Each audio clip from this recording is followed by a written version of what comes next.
Welcome to An Aries and Pisces Walk Into a Coffee Shop, the podcast. We're your hosts. I'm Bridget, she, her. And I'm Tiffany, she, her. This is a podcast where two friends let go of perfectionism and talk unedited.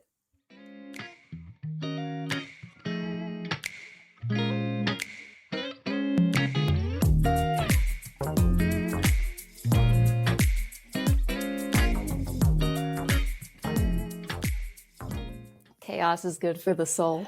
Yes, it is. For a moon day. Oh my God. Yeah, welcome to today. Welcome to chaos. I was like really hesitant about showing up with this hair. Oh, because we're in process? Yeah, we're in the middle of it, and I am surprising. I'm like hearing an echo in my thing, so I don't know if it's a very faint echo. It may or may not actually exist. But I don't hear you echoing. Okay, just in case. It's only sometimes. I don't know. So I'm surprisingly chill about this. Whereas I think like years ago, I would not have been so chill. But I'm like way more chill about my hair now. Good. All your experimenting's been working. Yes. Yes. No? You know what I mean? Here it is. Uh-huh. The experimenting is working, yes. And when the experiments don't go as I hoped, it's still like I think I was feeling like annoyed. Mm-hmm. So it's like it's still like the undesirable like feelings and everything are still coming up. However, I think they're much less than they would have been in the past. Right, and it seems like you're recovering from them more quickly. Yeah. Which is the point, right? Yeah. Not to be so stressed for so long about something. Yeah. It almost like it feels like it has more there's more levity now. Ooh, good. Yeah. Yes, and that feels great because I mean, of course, like I wanted to sit down and just like do my hair and have it done and like be done with it and have it look perfect and great. But that's not exactly how it goes when you're doing at-home hair experiments. Right. It's also not how it necessarily goes if you go to a salon either. I was going to bring that up. Yeah. I've had some disasters that I paid for. Yeah. Same. And yeah, right. Like when we were removing the red from my hair years ago, that was very much a process of, okay, let's do one round, see where we're at. And depending on where we're at is what we'll like work with and send you off with in the meantime.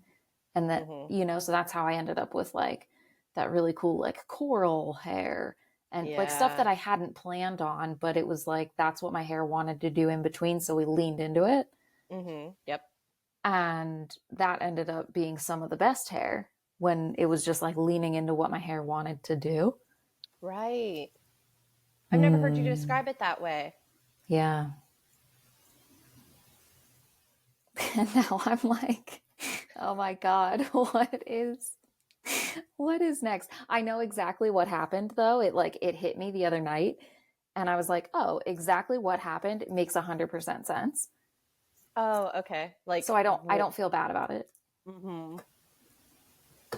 Because it was more predictable? I think maybe because like when we did it and my hair was wet, I think it looked worse. And I was like, this is just the biggest disaster ever. And then it dried and I was like, oh, it's not that bad. And then later on, I realized that like, it was, like the different levels of my hair that had different levels of hair dye on it reacted differently. Right. And I think just like knowing what happened instead of the looking at it and being like, this is a disaster. Oh my God, where did we go wrong? Oh, because nothing went wrong. It went. It went. Of course, this is how it would go. Sure. Yeah. Yeah. I like this reframing. This is nice. Yeah. So we'll see. This weekend we're planning on getting into it again. We'll see what happens. I really like this attitude of yours. Uh-huh. It also doesn't help that like I hate this color here. Oh, really? Like, yeah. Is it like too light or something? Or It's too wrongly yellow. oh, okay, sure. Yeah. I see Like, what you mean. yeah. Like, because I mean, it's the same with what we've talked about plenty of times where someone else looking at us is like, fine, Yeah. great. And then Yeah. us, we're like, oh no, I cannot have a body now because this hair isn't sitting right. This This isn't the isn't right it. color. This isn't what Right. I thought. Right. I'm also in that spot of the bangs are too long. Mm. And it's weird now, like you can see my dark eyebrows through the bangs, and that's given me a whole Oh, I hadn't considered that. thing That would be too. wild. Yeah, Yeah, because you're not used to that.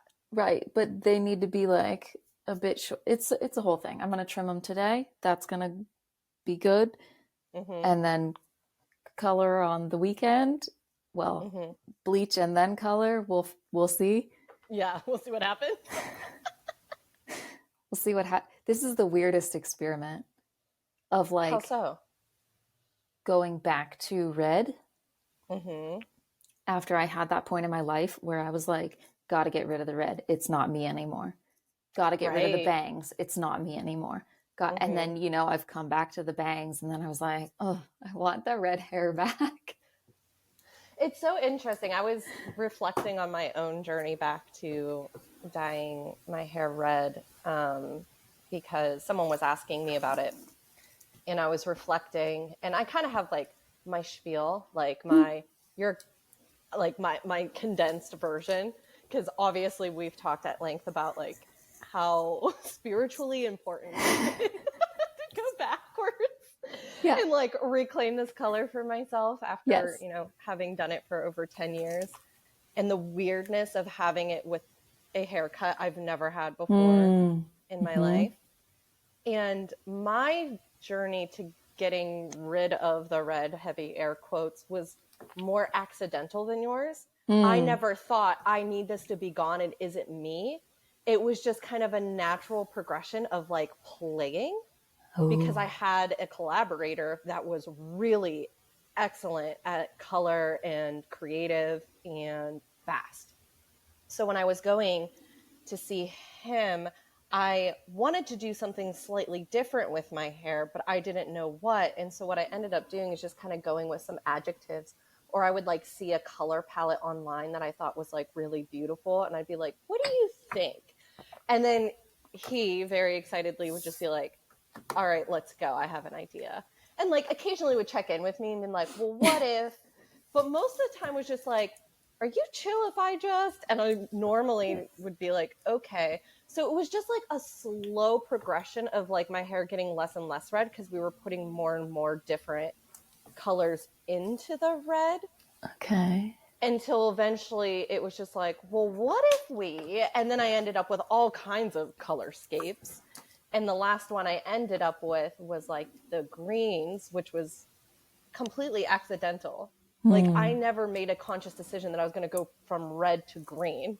It just kind of naturally progressed as we played, from like reds with more blues with more like magenta-y purpley, and then I think we eventually played with blues into the green palette. So then when I moved away and didn't have that person to play with anymore, I just stuck with the green because I was just like, well, now I don't know what to do.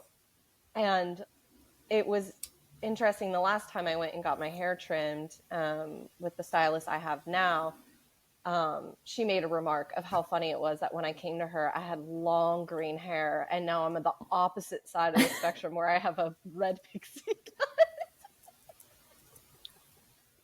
cut. Which is how I left my last stylist. Oh, sort of. I still had long hair. I went to him with very long red hair, and then I left with long green hair. Um,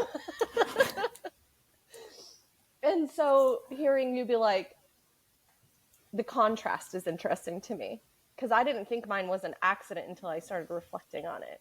Until hearing you were like, mine was a decision. I was like, I did not make a decision. I just bumbled along until.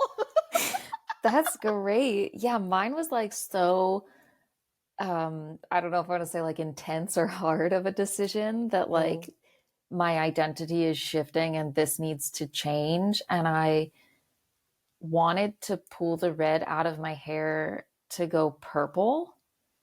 Mm-hmm. And then the journey of it was happening. And then I had that like coral, and then it was like a lighter coral, and then it was yellow. And then well, it was orange before all of that. But I think that like I didn't get to the point of purple, and then I also was in the midst of such a just like identity shifting internally that I was like, do I even want the purple? I also went through like a green phase. I thought that I was going to do green, and green hair is like something. I love green hair. Your green Sometimes hair, I miss it. your green hair was so good. I would have gone with a different kind of green. For me, I was thinking more of like an emerald, like a, I don't know how to describe it. Anyway, I think that like I just got to a point of like I made this decision, but then like I started questioning everything like really heavily. Mm-hmm. And then I didn't end up doing the purple. Like I didn't end up doing the things that like I thought that like I wanted to do. And then I just let it all grow out. Right. I also think that the magical, wonderful stylist that I was going to quit working. Like something That happened. sounds correct. Yeah. I mean, that's what happened with me is I felt very sure about how I wanted my hair to look for a while. For me, though, it happened later. It was the pandemic time. Yeah, this was like this was leading right up into the pandemic. Yeah. And mine was Yeah. like, I felt really good about my green bob, and I was having a lot of fun with like adding in some blue and playing with the different shapes of a bob. And then the pandemic, I was just like, I don't know what I want to look like. I don't know what's happening. I think that I'm just going to keep on chopping the ends off so I feel alive. And I don't bleach my hair at home because I'm afraid. So it just kept growing out. And I was just like, well, it probably would have been a prime time to grow my hair out. But at the time, everything was so in flux and I was going through such a mental health time before the pandemic. Then the pandemic compounded the mental health time. So I think cutting my hair continuously was like the only thing I had. So I was just like, well, I guess we're keeping the bob. And then I don't know what happened. I kept on saying, I think I'm going to grow it out. And now I have a pixie cut. So listen, it happens. It happens to the best of us. I'm just like, I'm wowed. Like, this is the longest my hair's ever been. And the last time my hair was the longest it was ever, I chopped it all off into a pixie. oh, that looks so good. Remember your And shark fin? that was the only good I was thinking about that the other day. good part of it. Yeah, I chopped it off into the pixie. I did my little Your my sweet little fin, swoop. and then I immediately started growing it out. Yeah. Again. Yeah. Yeah, I think I am also kind of grateful for the ways that I decided to, like what I decided to do with my hair over the pandemic. Like I took those razor haircutting classes from Jane Matthews, and I just started cutting my own hair, and like through that found such fucking empowerment Mm. And it wasn't even necessarily through the hair, like the cutting aspect, but I got Mm-hmm. it like adjacent of the like dyeing my hair at home, which I had Mm-hmm. been doing for how 20 years. Yeah. And I didn't realize how much like shame and stories I had like tacked onto that about Ooh. like doing Yeah. my hair at home, and like embarrassment, like all of the things, like always thinking that like like what I was doing wasn't good enough, Right. or like somebody at a salon, like would see it and like say something, or like be judging me. That's you Right. know Mm-hmm. but like Jane's classes just made me a like realize that I was holding on to all of that, and b to help like let it go, Yeah. because like she teaches that in these classes you're going to cut your hair, and that you have like, what's the word, I don't know if it's like empowered, or like that, like you mess it up and like you have the right to mess up your hair, you have the right to cut your hair, Mm. you have the right to do whatever you want, like to your body. And just to me to be like, I have the right to mess up my hair, like would that felt like revolutionary. And Yeah. It's like like, radical autonomy, right? yeah. Like you And get to mess up something and or make it whatever you want with no right, one else's input. right, yeah. And she teaches a lot of like very imperfect haircuts and hairstyles, and that is the point. Like it doesn't need to be perfect. Like you can have Mm. hair that is like lived in and does what it wants to do, and like, like work with what you've got, and like that's great. And I think that that's like what I needed when I was Mm-hmm. like giving myself the curtain bangs. Mm-hmm. And I realized that it just wasn't working for me to have like hair in my actual face. Right. Um, and I was like, I want my straight bangs back, because that's what I really like them. It works really Mm-hmm. well for me. If I don't have the bangs, there's too much hair in my face, and I just like can't.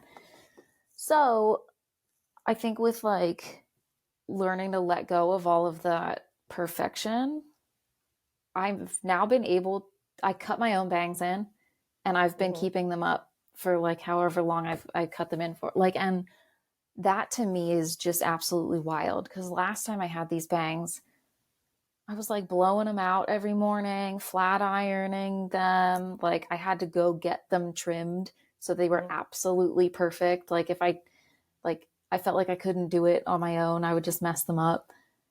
And now I'm Gotcha. just like, they're here. They dry, they do what they want, they go where they want. I trim them. They're like, great, okay. It's so What freeing. peace. Yeah, Yeah. I love that. I've Yeah. been having a much more minor version of what you're doing. And what I mean by minor is I've been doing what you're doing, but in smaller steps and with more Mm. stress. I'm having a hard time letting go. Mm. Because ironically, I've been trimming my bangs for a really long time. I'm realizing now that you're talking. Because I guess I didn't realize that I think we talked about how you always felt really, I don't know if insecure is the right word, about trimming your own bangs. But I remember us having that conversation, but I guess I didn't realize how deep that went. Because, like, because we had straight bangs around the same time, and I trimmed mine all the time. Mm. Um, and then, but, and that didn't feel that revolutionary to me. What started feeling really crazy is when I got those baby bangs. And because that is more of a technique to keep those Mm-hmm. trimmed. Because when I had like just the straight across bangs, I felt like I can trim these a tiny bit at a time and be fine. But then when I started getting the baby bangs and they had to like lay a certain way, you had to like cut into them and not just across, and like make them a little bit more wispy. That's when I was just like, I am powerful. I am okay. And there's always a moment where I would like go in at them, and there'd be at least 30 seconds, if not more, of just pure panic of like, what have I done? What are you going to do? And I think now that I'm saying that out loud, I know where it comes from, because when I was a kid, I cut my bangs like real short. And when I say a kid, I was probably 5, maybe even 4.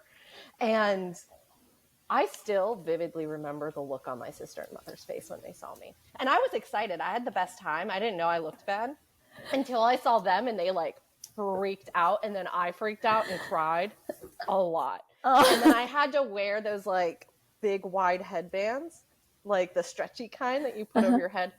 I don't know for how long, but it was my signature look, because like my mom and sister were not letting me leave the house with my short teeny tiny little thing. And so I think that might be where the panic comes from, where there's a moment of like, am I going to embarrass my family? Which is so ironic, because the answer is yes. Like, I do not look like most of the people in my family. I've done some stuff, like between the dye and the piercings and like how much makeup I wear and like all my black clothes. Yes, I've embarrassed my family a lot. But I still seem to care in other ways. Isn't that wild? Like what our bodies, what our like nervous systems hold on to? Yeah. And I should say, I mean, it's gotten a lot better. My family's not embarrassed anymore. I mean, I've even gotten compliments on some of the things that I've done that in the past would have horrified my mother. So there has been progress, but yeah, the body does in fact remember. Shoot. Shoot, that thing. Yeah. Yeah, it was interesting for me going through all of this process, and with the like the cutting of my own hair and the remembering. And I distinctly remembered a time in high school where I was with somebody, and we, for some reason, stopped in to say hi or talk to their hairstylist in the mall. And she made some like offhanded comment like, oh, did you dye your hair at home? Or like something like that, or use like a box style, like some comment like that. And I was like, yeah, because like I loved my hair. I was like, yeah. And she's like, yeah, I can tell. And I remembered like, oh shit, that has stuck with me. Like, and I was like, no wonder I feel like shitty about, Yeah, because you were judged yeah. at a very And impressionable age, and you felt good about it, which is kind of like feels worse, because yeah. you're like, I love this, and someone is like, ugh. What? That's horrible. I know. Like I've been thinking about that, about like what I want to do this week, like going out, because some of this is just absolutely wild, where some of it makes sense for what was going on in my head, and some of it was just maybe like application error. Oh, But like just thinking of like, oh, if I go out in public, I'm going to be perceived, right? this thing. being And like, perceived. yeah, and like, but also just like the thoughts of that, like, it doesn't matter, you Mm-hmm. know? Like, it doesn't matter what people think about my hair. Like, it doesn't, like, so there's the one hand that's being like, oh my God, I don't want these people to like judge me and be like, ugh, she has like terrible hair. And like, I don't, I don't want that. But then on this other hand, I'm like, it's not their hair. It's not affecting them in any way. This also got me thinking about like compliments and how we give people compliments. And if you give somebody like a quote unquote good compliment, or something that is like positive or well received, this other person is like, oh my God, thank you so much. Like if you're like, I love your hair, like, thank you so much. Like, it looks so great. Like, oh, great, great, awesome. But if that person was to instead be like, oh, your hair's awful, like like the ways that we let other people's like words and opinions dictate like how we feel, but like none of it matters. It doesn't matter if you like my hair. Yeah. I'm not doing my hair for you, like, like it doesn't matter if you don't like my hair. Like, that to me is like a wild thing to like toss around. Well, right, because all of our lives we've been taught that we need to care what other people think and that we should be looking away for other people. So then to challenge that does feel really wild because it's going against all the conditioning of society that, especially femmes, but I'd argue all humans, have to look or appear or present a certain way to make people more comfortable or accepting. Yikes. Big yikes. Yeah, yikes. Fuck it all. Yeah, being perceived as a time. That it is a time. And I have physical therapy this afternoon. So I'm still like trying to decide what I'm going to do with my hair. Like when I need to leave the house. Like, am I going to put it up? Because this weekend I was wearing one of those headbands that you were just talking about. They work wonders for a lot of things. They hide many a mishap or process if that's what you want to do. Yeah. Yeah, so that might be in the cards. But I don't know, maybe I will just very boldly go out like this and see what happens to my internal landscape. I love that experiment and I want a report if that's what you end up doing. Well, actually, I want to report either way. I want to see what you ended up deciding and why and what you felt about it at the time. But I am particularly invested in what it would be like for you to be like, I'm uncomfortable and I'm going to go out like this anyway, because I've tried to do that with some minor things and it is fucking hard. Being perceived in general has been a struggle for me, but some days I love this short hair. Most of the time, though, I'm just like, what is it doing? Who am I? Why does it have to be like this? I thought this was going to be easier to style. It's harder. And then having to go outside when I'm having one of those days. Oh, you should have saw me this morning. Oh. And I'm still not even sure what's happening. But this morning, it was so much worse. I was just like, what do I wear a head wrap? Like, what do? I don't know what this is trying to do. I don't know how to make it do what I want. It ended up settling in fine. But when I woke up this morning, I was just like, how am I going to live? Being perceived. Oh my God. That's when I was growing mine out. That's when I was wearing a lot of the scarves in my hair. Yeah, I think I might be in a scarf era soon. Yeah. But we'll see. Maybe I'll change my mind after I get my hair trimmed in a couple of weeks and I'll be a brand new person and like not have any of those feelings. But yeah, I think part of it is just with the short hair, 2 weeks goes by and it's a totally different haircut. And then I have to relearn how to handle it because, this is interesting though. With my hair this short, I'm learning so much about my growth patterns and what my hair does, like as it gets longer and like what parts get heavier faster. I found out one side of my head grows faster than the other. I didn't know that before. Look at what you're learning. Yeah, and I thought I was making it up until my hairdresser also said something about it. And I was just like, I thought so too, right? She was just like, yeah, definitely. Because she's like, unless you've been cutting it. And I was like, no, I hadn't. At that time, I hadn't. There are times where I do. But I was like, no, I've been just leaving it alone. Isn't this wild? And she's just like, yeah, interesting. So I don't know if what that means other than it's kind of neat to find out certain things about my own head of hair that I just probably never would have realized if I had always kept it long.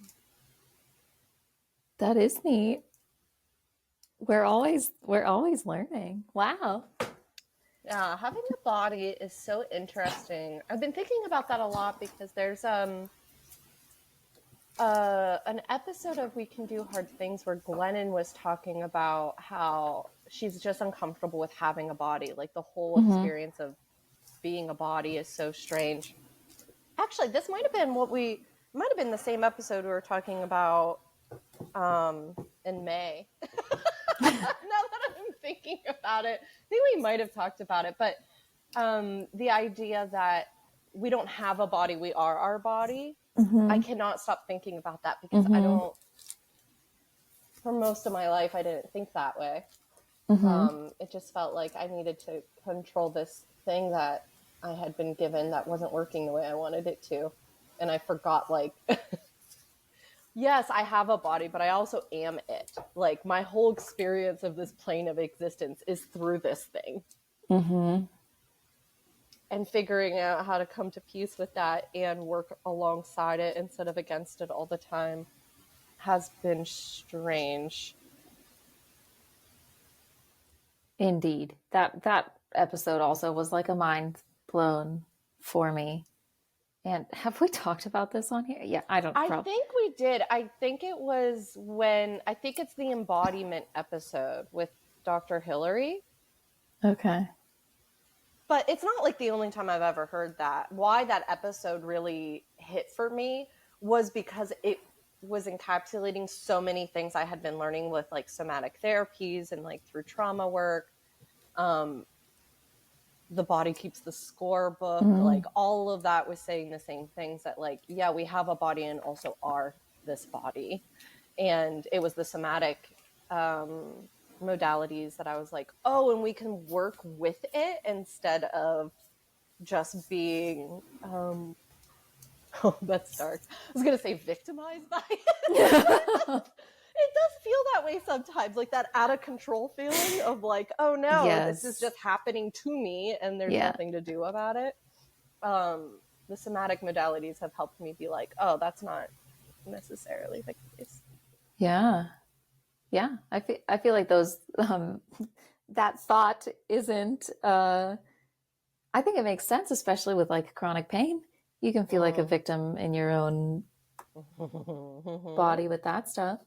I wanted to bring up something kind of body related. I made a note to give you an update.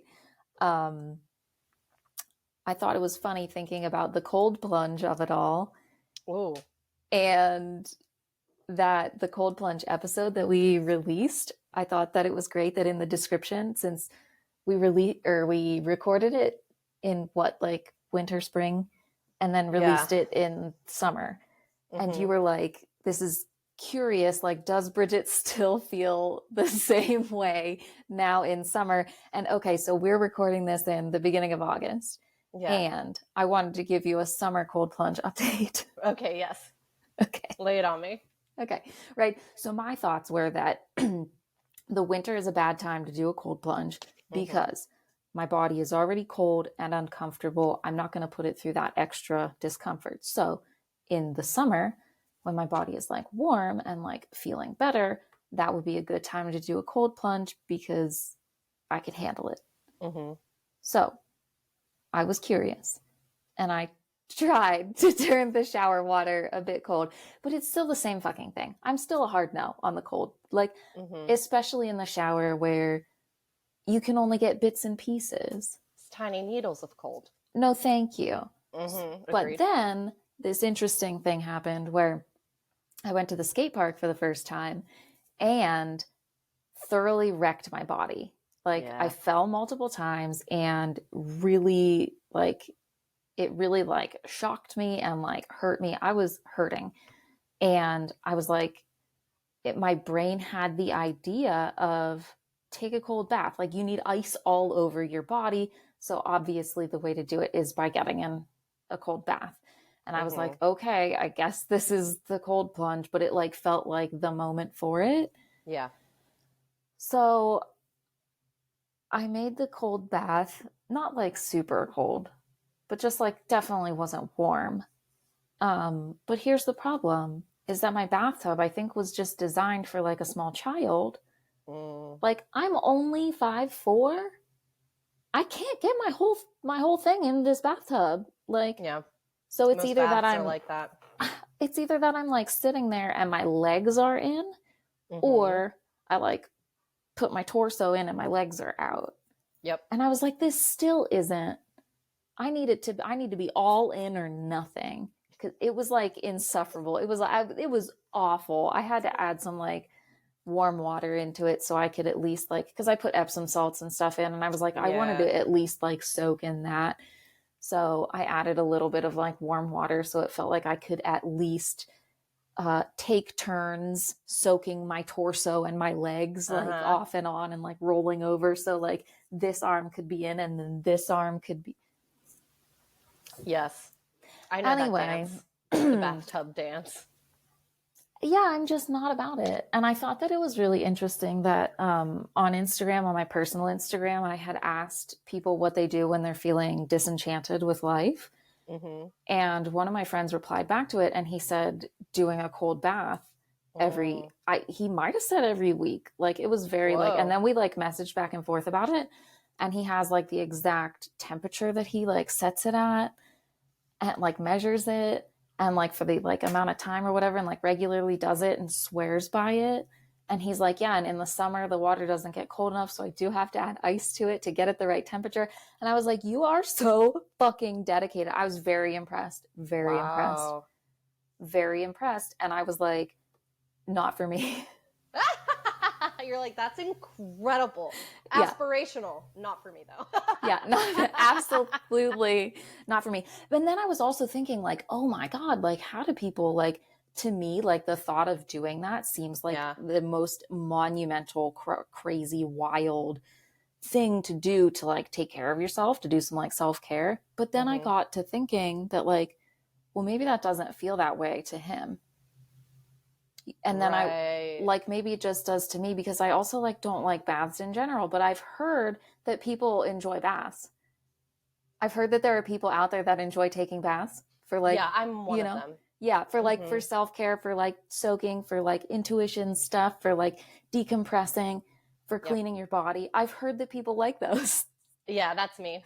I'm one of those rare But like, unicorn humans. I like to soak in hot water. And I do, in fact, do it for my mental health, probably even more than my body. But my body also benefits because the heat with the chronic pain and Epsom salts does help. Okay, so I was thinking about that all of Mhm. these absolutely crazy wild people that actually enjoy baths, that maybe that's not like a hard thing, you know, for you to do because you actually like enjoy it. I mean, the way he's doing it sounds really wild to me because, yes, I love a bath, but I also have some neurodivergent things where um, the actual doing, so like, okay, if there was no effort involved in like making the bath happen, I probably would take them a lot more. But I also have to get over my own hurdles of like, because preparing the bath takes time. Mhm. And I have a lot, like the bath has to be so clean for me to Mhm. want to sit in it. And so I have to clean the bath, detail the bath, and then make the bath. And then because I am who I am, I can't just like, oh, I threw some hot water in the bath and I'm going to sit in it. No, I need salts. I need scents. I need a candle. Like I have to do the whole thing. And I Uh-huh. just sometimes don't have the capacity to do Yeah. all the things. And so I'm like, a bath sounds so good. And I'll think about it for maybe all day. And then the end of the day comes and I'm like, you know what? I'm tired. I'm going to bed. And I don't take the bath.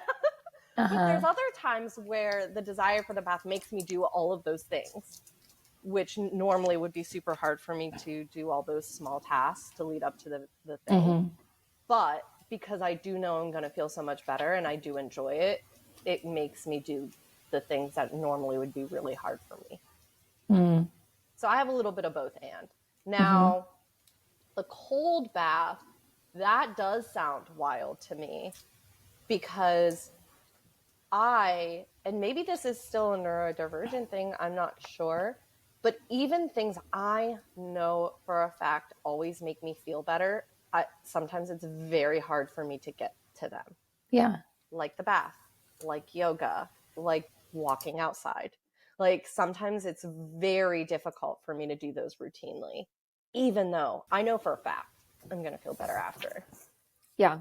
I definitely also feel that, because then I was thinking of like, oh, well, what are the self-care things that I do that I feel like are easy or just like doable for me to do, Mm-hmm. that, oh, well, maybe somebody else might look at that and be like, oh, that's like wild. How does she do that all the time?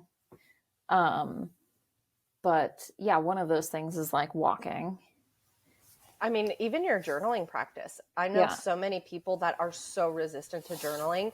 It would, and especially the dedication you have to it and the way you Mm-hmm. do it.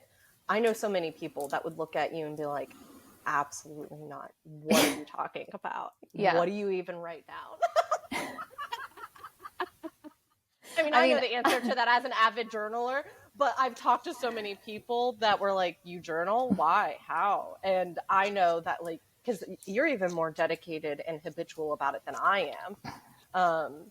And I know a lot of people that would be absolutely flabbergasted by that I practice you mean, the have. me 5 years ago would have been that person, absolutely Mm. flabbergasted by it. I tried to journal for my whole life, and I just like couldn't get it. And I was like, I am not a person who writes. I am not a person who does a journal. I don't know what this is.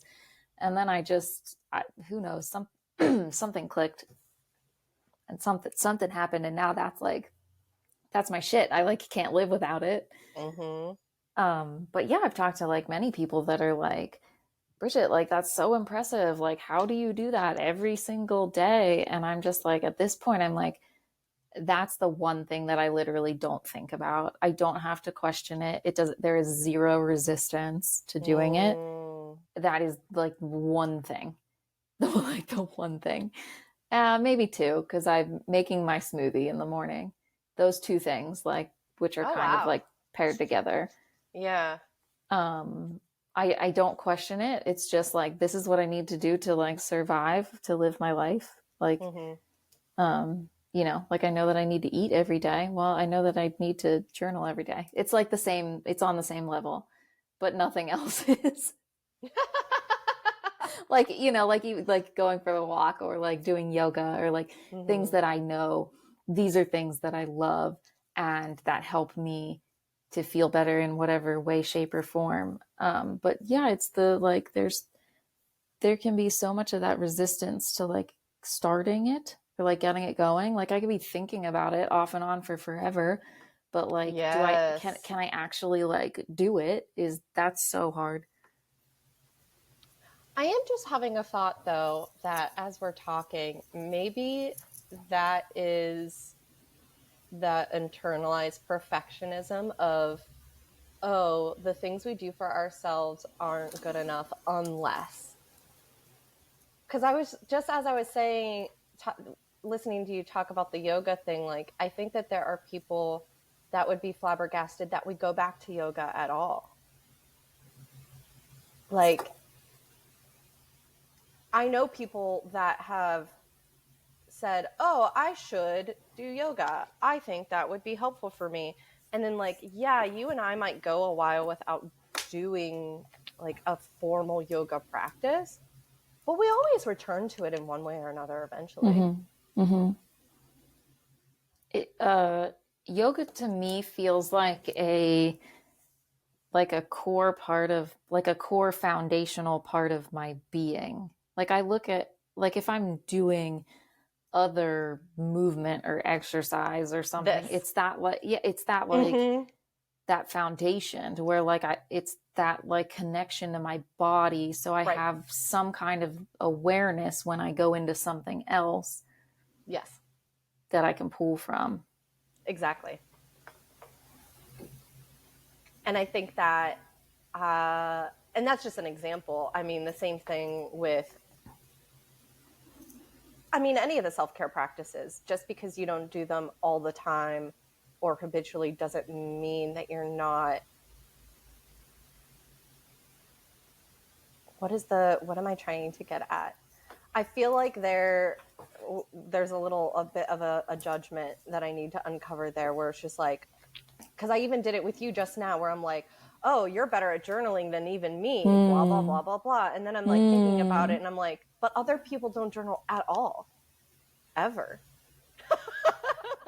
Yeah. So like what if like yeah, because I think that when you said that to me, I was like in my head, I was like, wait a second, like Tiffany, like the writer, Tiffany, the journaler, Tiffany, like is trying to say that I'm better. Like I think that hit me, but I didn't know what to do with it. What what if I think that you can't say that I'm a better journaler than anybody, you I know? think that's what I'm getting at. Yeah, That because there was I an can't. underlying judgment of like Yeah, comparison there that doesn't mean anything. right, because you journal in the way that works for you. And even, oh, you know what else it is? It's the you can't keep perfect balance all the time, Mm, because mm-hmm, literally balancing means constant adjustments. mm-hmm. And so for me, I think I get judgmental with myself when certain self-care things go by the wayside, but it's because I'm balancing something else, or my Right. focus is being pulled in a different way. And instead of judging myself for that, I think my scope gets too narrow and I need to widen it out, where I'm like, overall, Uh-huh. it's balanced if the scope is wider. But Yeah. yeah, if you're looking in the moment, like someone standing on one leg and then like kind of buckling looks like bad balance, but it's not. They're learning something, even in Mm. that moment of topple. Wow. And it's so funny because I would give that to anybody else, but I'm now realizing I'm not giving that to me very often. Interesting. Mm. Hmm. I think that we just like we just chiseled away at like something just now. I think we're really like yeah. Yeah, I feel like an archaeologist. I'm like gonna grab a paintbrush. I'm gonna start dusting off crevices. Like there's Yeah. something real deep in there that I don't think I think I let that go unexamined for a while. Ooh, interesting.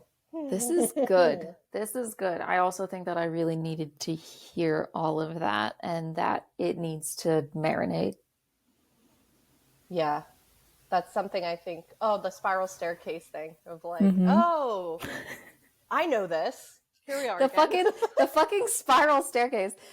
So this is like our, like each podcast episode, and then afterwards it's just going to be like featuring the spiral staircase of learning.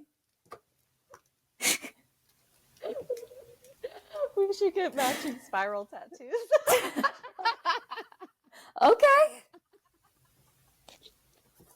I think I know what we're doing when I come to visit. Yeah, just a little sacred geometry to remind us that, we're doing a really good job, which I think is our tagline. Yes. That's so funny because I was just thinking that earlier. I was like, we say that every time, but I was like, we are doing a good job. Mm-hmm. Yeah, and So I mean, yeah, we should tell ourselves that because we we should. deserve it. Yes. Yes. Wouldn't it be funny if every episode after this we just named we're doing a really good job? We're doing a really good job, number 133. In summary, we're really doing a good job, and you probably are too. I would venture to guess that yes, that is indeed the case.